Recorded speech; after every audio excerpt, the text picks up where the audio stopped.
নমস্কার, আমি সঞ্জয় শাস্ত্রী। আমার চ্যানেলে আপনাকে স্বাগত। আজকে বিদেশ যাত্রা নিয়ে বলবো। বিদেশ যাত্রা কি থাকে, শর্ট রিলস, খুব সংক্ষেপে বলবো। বিদেশ যাত্রার কারক গ্রহ হচ্ছে রাহু।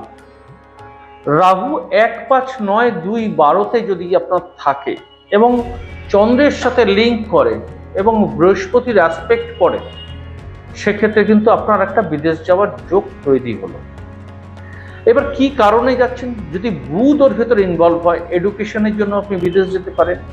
যদি রবি ও আপনার এর সাথে কানেক্ট হয়, তাহলে পিতার সাথে দেখা করার জন্য বা পিতার কাছে যাওয়ার জন্য যেতে পারেন। শুক্র যদি আপনার কানেক্ট হয়, ফাইন্যান্সিয়াল কোনো অ্যাডভাইসের জন্য কিংবা ঘুরতে যাওয়ার জন্য আপনি যেতে পারেন। শনি তো আপনারা জানেন কারক, কর্মের জন্য আপনি যেতে পারবেন।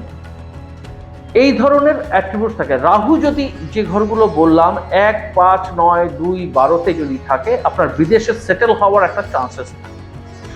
এবার কেতু যদি 4th হাউসের সাথে লিঙ্ক করে, আপনি যতই বিদেশে যান, যাই করুন, 3 বছরের মধ্যে আপনাকে ফিরে আসতেই হবে। এই ধরনের অ্যাট্রিবিউটস আপনি পাবেন বিদেশ যাওয়ার। এই সময় এরকম ধরনের টিপস আরও জানতে আমার চ্যানেলটাকে ফলো রাখুন, শেয়ার করুন, লাইক করুন। এই ধরনের টিপস আপনি আমার চ্যানেল থেকে পাবেন। ভালো থাকবেন, দেখা হবে নেক্সট কোনো ভিডিওতে।